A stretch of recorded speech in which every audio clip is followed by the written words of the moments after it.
ઘનશ્યામ પ્રભુને મળીને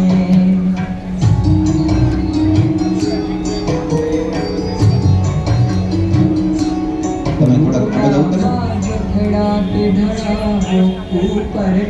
એક એક ગ્લાસ ઠાકોરજીનો અભિષેક કરી અને મારા પતિ બેસતા જાય એટલે બીજા ભક્તોનો વારો આવે.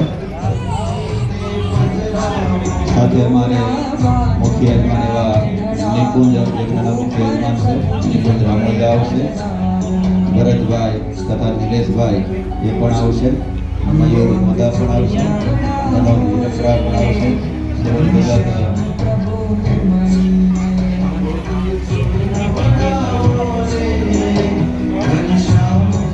અને હરિભક્તો અભિષેક કરવા માટે પાછળ જાય, આગળથી કોઈ ન આવે.